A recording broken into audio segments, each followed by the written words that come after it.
irmãos aqui à frente, iremos orar pela vida da pastora Júlia.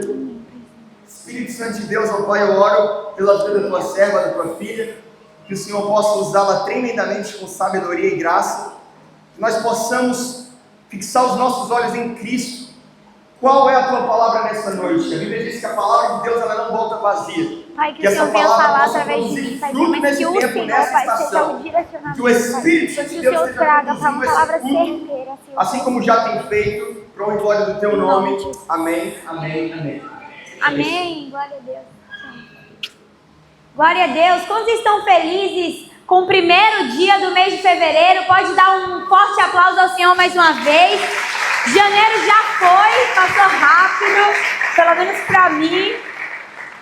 E o mês de fevereiro começou. E o melhor é estarmos ceando na casa de Deus no primeiro dia da semana e no primeiro dia do mês. E eu confesso aos irmãos que enquanto eu orava para a palavra de hoje, o Senhor mudou tudo. Porque eu já tinha minha palavra, já tinha uma semana meditando na palavra. Falei, pastor, vou pregar sobre Jó hoje. Ele, você já trouxe essa mensagem? Eu falei, mas vou pregar de novo porque a palavra do Senhor se renova a cada manhã. E como eu reli o livro de Jó há pouco tempo, eu falei, não, vou trazer essa palavra. Já tinha um tema da mensagem, estava tudo certo. Mas aí hoje de manhã, quando eu fui meditar, aí Jesus falou, não é isso que a igreja precisa ouvir hoje. Talvez daqui a alguns dias eu traga essa palavra novamente. E o Senhor, Ele trouxe essa mensagem. Uma igreja para os dias de hoje. E qual tipo de igreja nós temos construído? Essa foi a pergunta que eu me fiz ao meditar nessa palavra, ao reestudar alguns tópicos, que eu confesso que é um dos meus tópicos favoritos, é falar sobre a igreja de Jesus, sobre a eclesiologia, né? Que é o estudo da igreja, e sem dúvidas, é algo que a gente precisa zelar nos tempos de hoje. Então, se você está aqui hoje, na igreja de Jesus, na eclésia, feche seus olhos que eu queria orar mais uma vez, intencionalmente, sobre aquilo que nós iremos falar. Pai, eu oro essa noite para que o Senhor nos dê uma nova revelação do Teu corpo. Jesus, que a Tua palavra seja como uma semente lançada aos nossos corações. Pai, que saiamos daqui como pessoas que irão colocar em prática tudo aquilo que a Tua palavra nos ordena. Senhor, eu quero repreender agora toda distração, todo agir do inimigo, para que essa palavra não encontre um solo fértil. Eu oro agora, Pai, que o Teu Espírito Santo regue esse solo, para que cada versículo produza fruto, e não qualquer fruto, mas fruto que permaneça. Nessa noite, a minha oração é que venhamos a olhar para a Tua igreja com um olhar de amor, de zelo, de cuidado, e que nós possamos proclamar que nos tornamos responsáveis por manter, por nos entregar a uma instituição que foi colocada por Jesus e foi batizada pelo Espírito Santo aqui na terra. Em nome de Jesus, quantos podem dizer um amém? Já começa declarando assim, eu amo a igreja de Cristo. E antes da gente começar, de fato, a ler alguns versículos que a gente vai ler hoje, é importante que a gente entenda que a igreja de Jesus é todo o corpo de Cristo.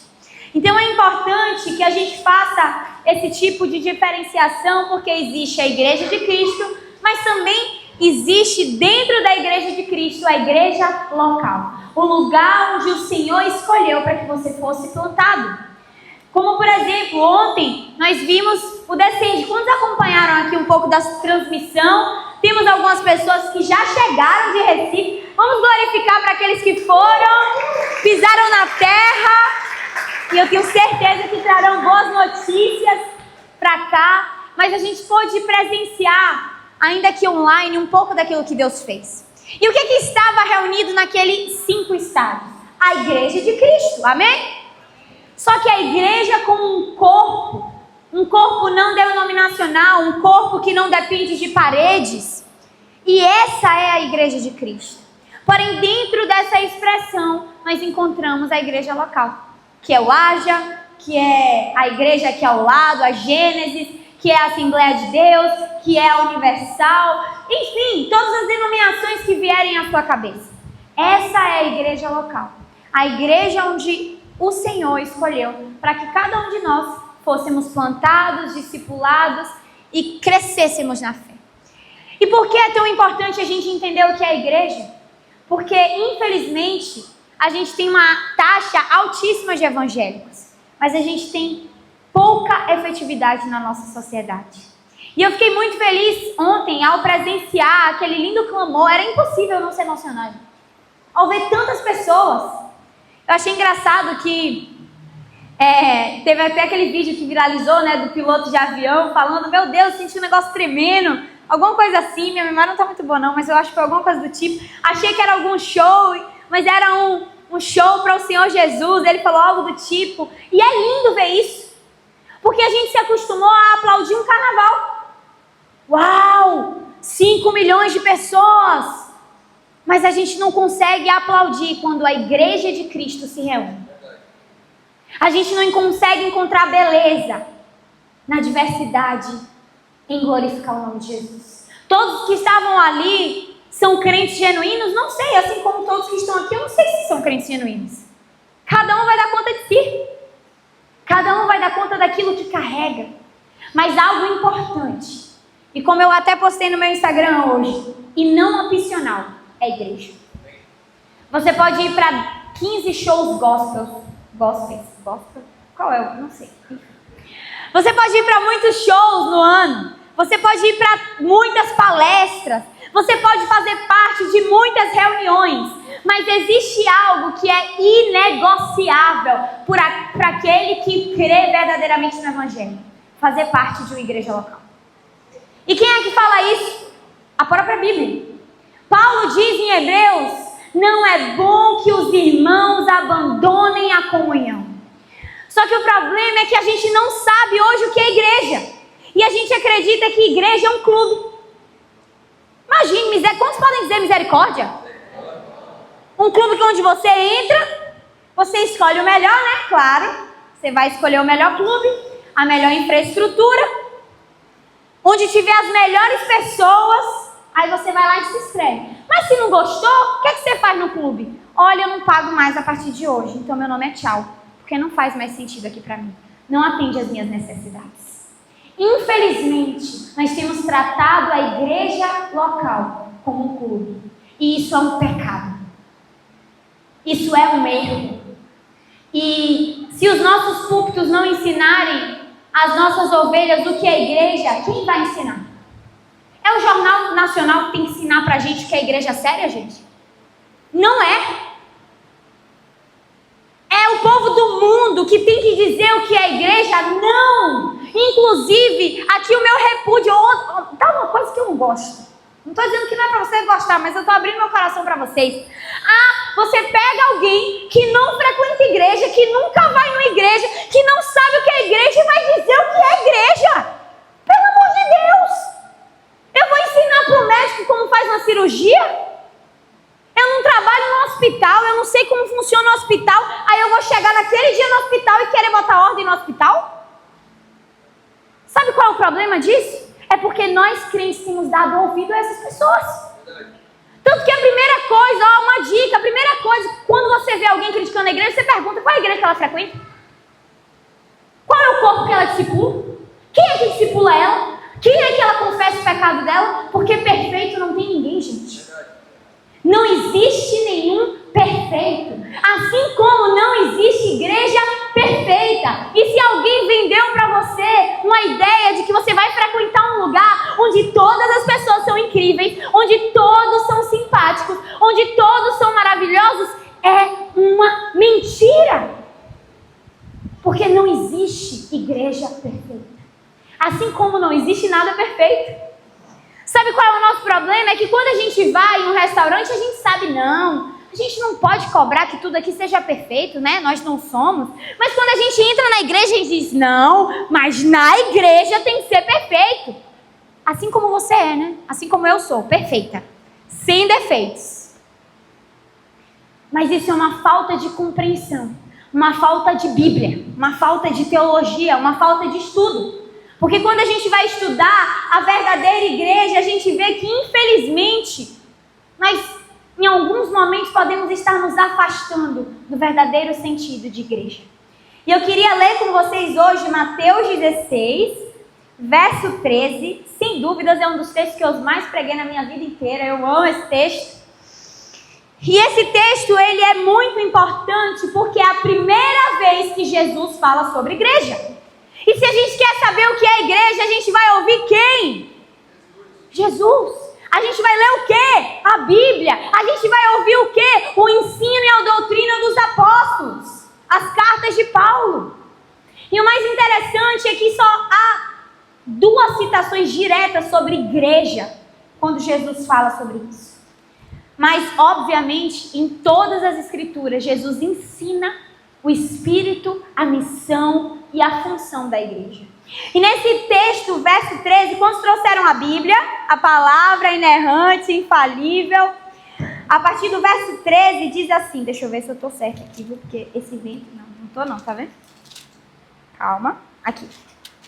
Verso 13 diz: vindo Jesus às regiões de Cesareia de Filipe, perguntou aos seus discípulos dizendo: quem dizem os homens que eu sou? O filho do homem? E eles disseram: alguns dizem que és João Batista, outros Elias, e outros Jeremias, ou um dos profetas. Disse-lhe eles: mas vós, quem dizes que eu sou? E Simão Pedro respondendo disse: tu és o Cristo, o Filho do Deus vivo. Quantos podem repetir essa declaração? Tu és o Cristo, o Filho do Deus vivo. Essa é a primeira parte da gente entender o que é igreja. Porque a gente só entende o que é igreja se a gente entende sobre quem ela está sendo fundamentada. Não adianta a gente ir numa igreja que não prega o Cristo, porque aí não vai ser uma igreja. Ela pode ser qualquer outra coisa, mas ela não é uma igreja. Porque nós cremos que a igreja de Cristo tem Ele como uma pedra, como um fundamento. E ele continua, e Jesus respondendo disse-lhe: abençoado és tu, Simão Barjonas, pois carne nem sangue te revelaram isso, mas o meu Pai que está no céu. E eu também te digo que tu és Pedro, e sobre esta rocha eu edificarei a minha igreja, e as portas do inferno, ou as portas do Hades, não prevalecerão contra ela. Tem coisa que a gente não vai ouvir e vai aprender. Tem coisa que vai nos ser revelada. Eu não sei se vocês já prestaram atenção, mas quase sempre nas minhas orações antes de começar, tem que ser: Pai, revela a tua palavra. Porque a palavra já está posta, sim ou não? A Bíblia já está aqui.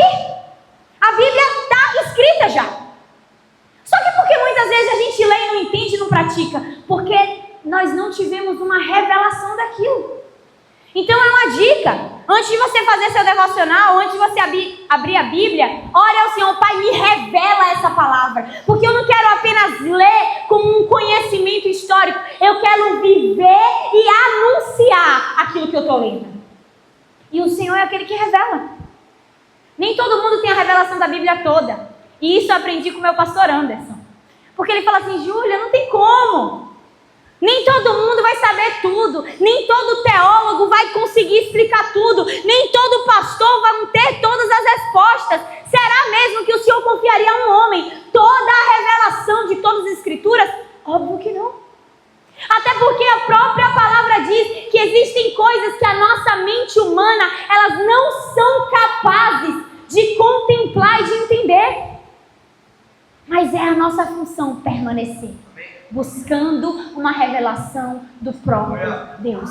E aqui Jesus fala: olha, Pedro, não foi alguém que te contou quem eu era, mas o próprio Deus se revelou a você declarando isso.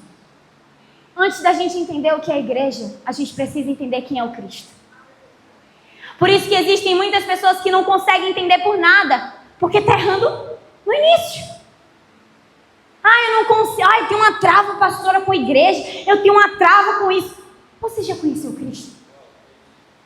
Essa é a pergunta que a gente tem que fazer primeiro. Porque ao conhecer o Cristo, Ele nos revela a beleza da igreja.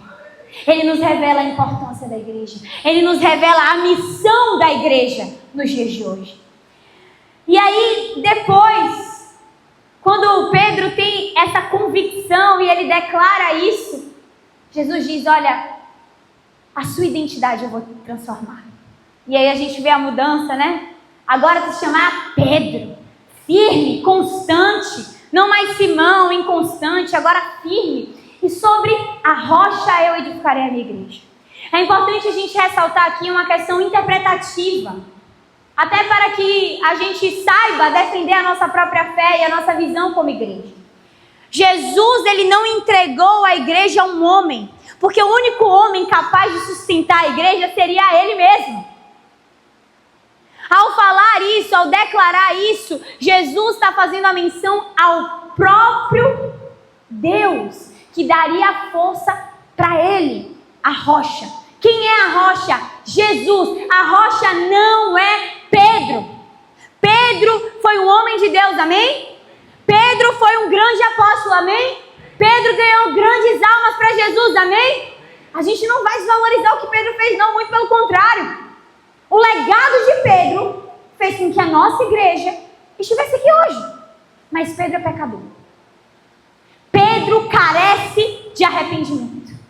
E é tão engraçado, eu diria, das escrituras, que se você for pular alguns versículos, o mesmo Pedro vai ser chamado de sai, Satanás. O que isso revela? Não há nada de especial em Pedro. Existe um chamado para Pedro, mas um chamado que ele é regado com arrependimento e com graça, favor imerecido. Pedro não mereceu nada, nós não merecíamos nada, mas pela graça de Deus, ele nos escolheu, nos chamou, nos comissionou e nos sustenta nos dias de hoje. Então a rocha que Jesus está falando aqui não é Pedro. Não é Pedro que fundou a igreja. Jesus fundou a igreja. Jesus declarou o que era a igreja. E Jesus batizou a igreja. Lá em Atos 2. E é muito importante a gente saber isso, porque Jesus agora dá a declaração mais importante, que é o que me enche de fé todos os dias ao acordar e ao olhar para a igreja. Eu edificarei a minha igreja. Não é homens que edificarão a minha igreja. Jesus diz, eu edificarei a minha igreja, eu sustentarei a minha igreja, eu farei com que a minha igreja permaneça firme. E qual igreja é essa? É a igreja de Cristo. São todas as igrejas, é a comunhão dos santos. E ele diz, e as portas do inferno não prevalecerão contra ela. Quantos creem nisso? As portas do inferno não irão vencer a igreja. Mas o que seriam as portas do inferno? Primeiro, só tem uma forma: avançando. Às vezes a gente acha que quando as portas do inferno não vão prevalecer contra a igreja, a gente acha que necessariamente é um entendimento de que vai ter um dia que alguém aqui vai entrar nesse púlpito e vai querer tomar esse púlpito, ou alguém vai entrar nas igrejas e vai querer... Não! O inimigo sabe como agir. As portas do inferno prevalecem quando a igreja se refugia dentro de quatro paredes. As portas do inferno encontram vozes quando a gente acha que o nosso evangelho é um evangelho de pessoas presas em um lugar, necessitando pela liberdade. Porque às vezes é assim que a gente se comporta. Não, eu vou me refugiar aqui na igreja, eu vou me refugiar aqui no meio desse povo, porque quando Jesus voltar, aí a gente vai estar liberto. Quando Jesus voltar, aí as coisas vão mudar. Um pensamento egoísta. As portas do inferno não prevalecem quando você sai das quatro paredes e você anuncia o poder de Deus transformando um mundo caído. Assim as portas do inferno não irão prevalecer. E o mais engraçado é que o território que Jesus estava não era um território fértil. E aqui é interessante, quando eu estava estudando esse texto, eu fui ver onde era Cesareia de Filipe. O que era esse lugar? Era um lugar totalmente idólatra. Era um lugar totalmente caído. Jesus não falou isso no lugar onde as pessoas já estavam espiritualizadas. Jesus não declarou a igreja num lugar onde estava todo mundo sedento por ouvir aquilo. Jesus declarou isso em um lugar de morte. Alguns historiadores, vou até ler essa citação, diz que essa ministração de Jesus foi como se fosse uma linha. O ministério dele estava crescendo, crescendo, crescendo. Muitas pessoas estavam tomando para si o evangelho. Mas a partir desse dia, como ele dissesse assim, agora a minha missão para a cruz começa. E aí quando você vai ler, você vai ver que agora é a narrativa do Cristo chegando mais perto da cruz. Esse foi um dia muito excepcional. Porque em Cesareia de Filipe existia um ambiente que era como se fosse uma caverna de adoração a deuses. Ali também tinha um templo de César, onde a autoridade governamental da época era adorada. Cesareia de Filipe era um lugar improvável. Ali a gente via as forças do mal infiltradas no governo. Ali a gente via a idolatria ao deus Pan. E ali a gente via a força do próprio diabo. Se você for colocar no Google, você vai ver que as portas dos Hades é um lugar que existe de fato. Não é só uma alegoria ao mal. É também um lugar que existia, um centro de idolatria. E quando Jesus ele traz esse tipo de declaração, a pergunta que eu faço é: qual tipo de igreja prevalece contra o inimigo? Qual tipo de igreja vai vencer as trevas? Qual tipo de igreja vai trazer uma visão que verdadeiramente revelará o Filho de Deus? Onde nós teremos a revelação que Pedro teve. O Senhor não é só um profeta. O Senhor apenas não é só um guia na minha vida. O Senhor é tudo. O Senhor é ungido. O Senhor é tudo o que eu preciso. Qual tipo de igreja? Quando a gente vai olhar para a igreja primitiva, não tinha apoio governamental. Inclusive, eu não sei por que a gente busca tanto por isso. Sinceramente falando. Eu não estou dizendo que o Estado ele não deve servir a igreja. Esse não é meu pensamento. A gente pode ter um tempo de mesa para falar sobre isso. Não estou dizendo que a gente não deve orar pelas nossas autoridades. Muito menos dizendo que as nossas autoridades precisam ser omissas quanto à sua fé. Mas elas não são necessárias, porque elas nunca foram. Na igreja primitiva, Jesus não precisou que César se dobrasse. Ele sempre prevalecia. Deus usou as autoridades. Para vocês não me entenderem errado.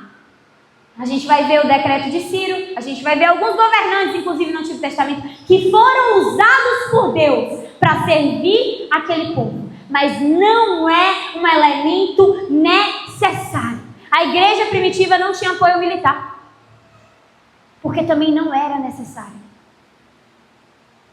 Muitas vezes os nossos olhos estão naquilo que a gente precisa ter para que a igreja cresça. Não, a gente precisava desse apoio. Não, a gente precisava disso. A única coisa que a igreja precisa é que o povo tenha a revelação de quem é o Cristo. Aquele que edifica a sua igreja. Mas a gente continua indo para a igreja, achando que a gente está marcando um check. A gente continua vindo para cá, como se isso fosse um atestado de espiritualidade. E não é. Infelizmente não é. Porque nesse momento, existem milhares de pessoas em Feira de Santana, dentro da igreja, ouvindo a palavra de Deus. Mas muitas vezes, pessoas que param ali.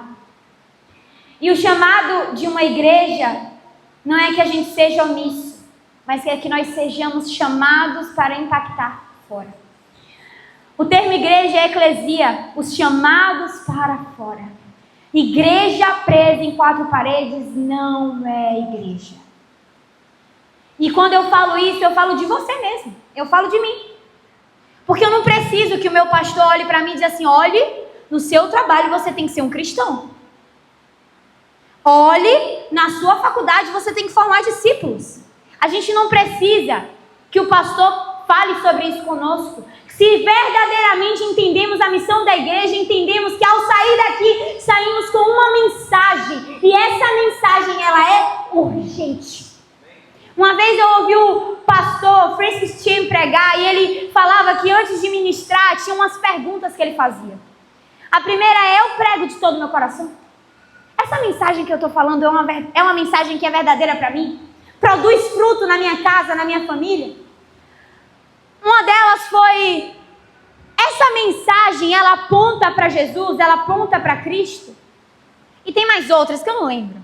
Mas eu me lembro de uma, que ele dizia assim: essa mensagem é urgente. Essa mensagem, ela precisa ser pregada hoje. Essa mensagem, ela tem uma urgência, porque muitas vezes a gente está usando o nosso púlpito para coisas que não são urgentes, sendo que o reino de Deus é uma realidade muito urgente para os dias de hoje. E quem é que promove o reino de Deus? A igreja. A igreja faz parte do reino de Deus. E a missão da igreja é anunciar o reino de Deus. Mas a gente ainda muitas vezes está brigando se eu vou no culto 2 vezes, 3 vezes ou 4 vezes na semana. Aí a gente está fazendo conta: não, semana passada eu fui 3 vezes, essa semana acho que eu não vou não, que eu vou descansar. Entendeu o que é igreja? Vocês mesmo se respondam. Uma pessoa dessa entendeu o que é igreja de Cristo? Porque eu até orei isso ontem, e Deus tem falado essa frase comigo de forma muito forte.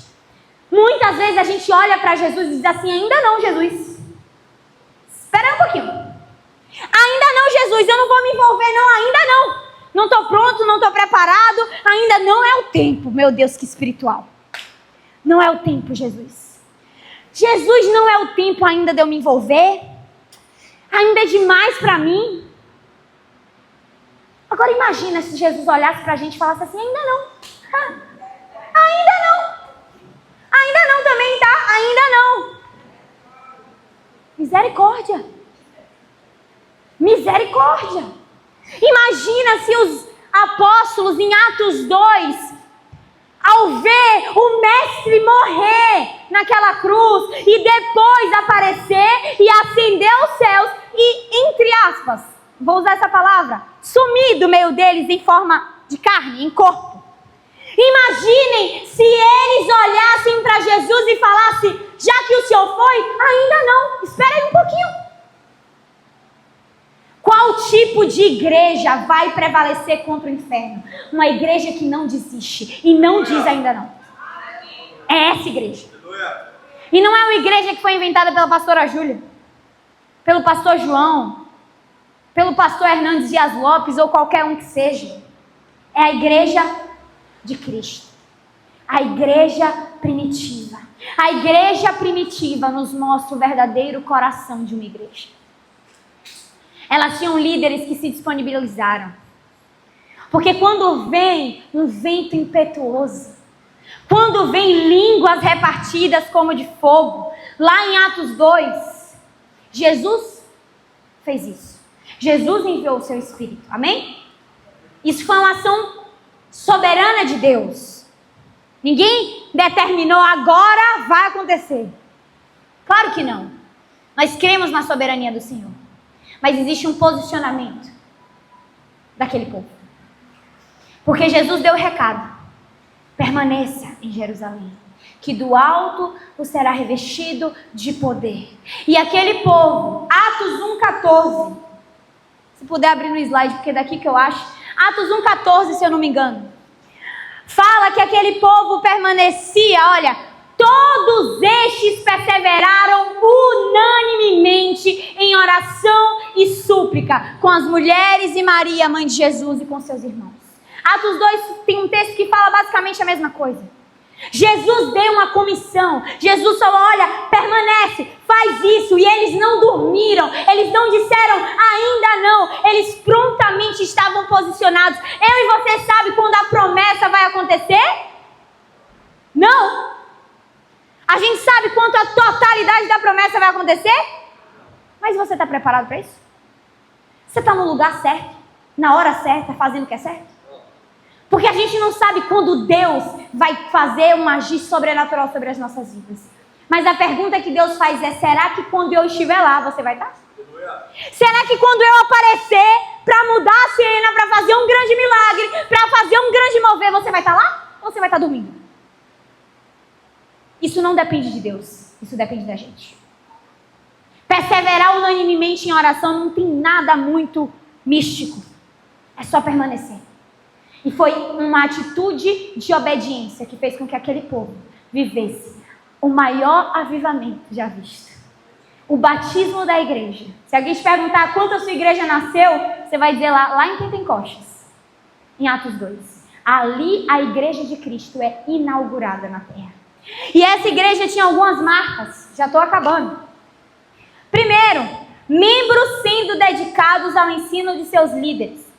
Segundo, uma prosperidade individual e corporativa, ou seja, a pessoa era próspera e tudo aquilo que ela fazia também era próspero, para suprir todas as necessidades de dentro e de fora dos seus círculos. Adições diárias, a igreja crescia também numericamente. 4, favor contínuo e crescente de pessoas de fora. As autoridades de todas as igrejas lá foram impactadas também. 5, sinais e maravilhas sendo realizados no equivalente ao pórtico de Salomão. O gentil via o poder de Deus. Ele não precisava ser convidado para um culto para ele ver uma cura. Ele não precisava ser convidado para um culto para ver uma libertação. No meio da rua, a igreja se manifestava através do seu poder. No meio da rua, nós temos que ser levantados para orar por cura. No meio da rua, nós temos que ser levantados para dar uma palavra de conhecimento para alguém. No meio da rua, a gente tem que ser levantado para fazer aquilo que às vezes a gente faz na igreja tão fácil. Orar pelo irmão na igreja é fácil. Difícil é você parar no meio da rua e falar assim: senti que eu tenho que orar por você. Eu me lembro que uma vez isso aconteceu comigo. A gente estava no posto de gasolina, que todas as vezes a gente abastece no mesmo posto. E aí, o João estava abastecendo, eu falei: amor, eu tô sentindo que eu preciso orar por essa moça. Mas eu fiquei com uma vergonha, não vou mentir. Aí eu resisti, João já estava apagado, eu falei: não posso. Eu falei: eu posso orar por você? E eu comecei a orar por ela, a menina chorava. O que aconteceu, eu não sei, gente. A menina se converteu, eu também não sei. Mas eu tenho convicção que o Espírito Santo visitou ela naquele dia. E se o Espírito Santo visitar a pessoa, uma pessoa, a mensagem já é suficiente.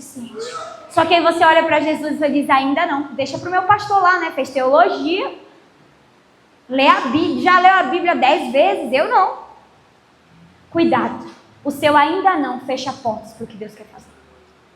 O seu ainda não te trava. Não é o inimigo muitas vezes que te trava, não, é você mesmo. Colocando barreira onde deveria ser um canal de bênção. Eu queria que vocês ficassem de pé. Eu acabei de perceber que eu preguei metade do que eu tinha planejado. Se deixasse eu ia ficar horas, é um dos meus assuntos favoritos, hein?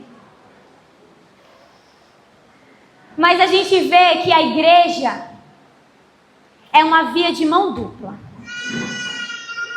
Você recebe, e quantos gostam de vir aos cultos e receber um pão quentinho do céu? Dá um amém? Amém. Eu também, eu amo quando eu sento aqui e eu só venho ouvir, eu só venho receber, é uma bênção. Mas aquele que entende verdadeiramente que a igreja entende o compromisso que tem com ela. E quando eu falo de compromisso com a igreja local, eu não falo apenas de você ser dizimista e ofertante. Porque muitas pessoas acham que é só isso. Eu falo de você ser ativo em oração. Eu falo de você servir ao seu irmão. Eu também não falo que você tem que participar de todos os ministérios da igreja. Porque às vezes o seu chamado não é esse. Às vezes o seu chamado é que na sua empresa lá você faça um devocional todo dia. Inclusive tem uma atitude de uma pessoa aqui de uma empresa que eu gosto muito. E eu admirei muito quando eu vi isso. Todos os dias na empresa dele. Todos os dias. Tem um pão diário. Sabe aquele pão diário que às vezes a gente ganha e deixa lá? Tem um pão diário, se eu não me engano. E todos os dias, o dono estando ou não, eles leem aquela palavra. Isso não é um ato religioso. É a palavra sendo ministrada fora das quatro paredes.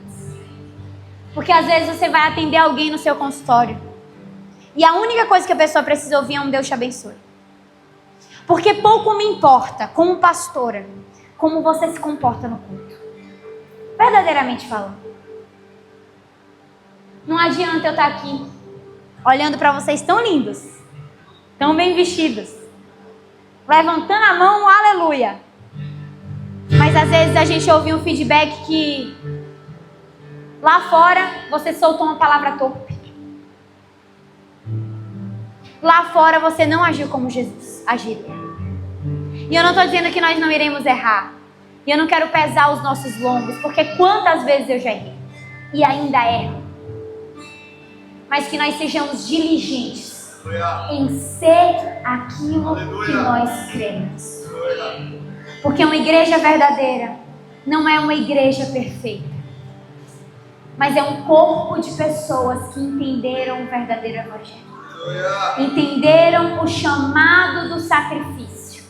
Entenderam que é importante que tenha a doutrina dos apóstolos, como dizem Atos, o partir do pão, a oração, a súplica.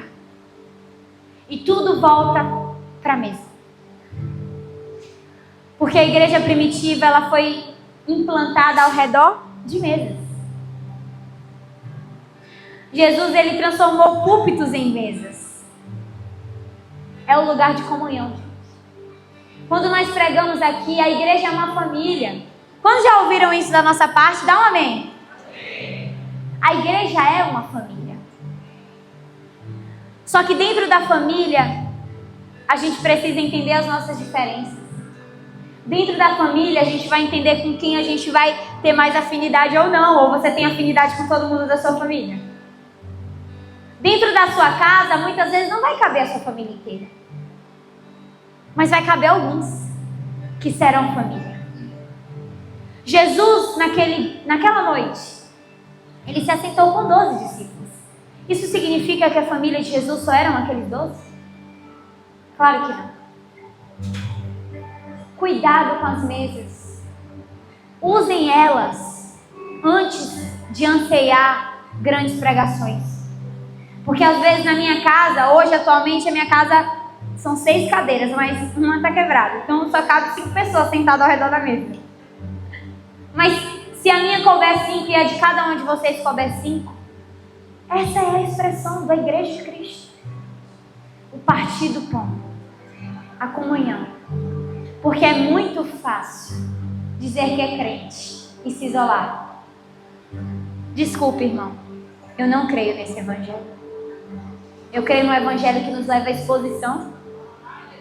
Os nossos defeitos são aparentes. Eu sempre digo, olha, se vocês caminharem mais perto de mim, vocês vão ver alguns defeitos. Vem com exposição, mas acima de tudo vem com amor. E a igreja de Cristo é a igreja que acima de tudo ama. Ama os seus. Protege os seus. E juntos são fortalecidos a amar o mundo e transformar o mundo. Feche os seus olhos, Pai.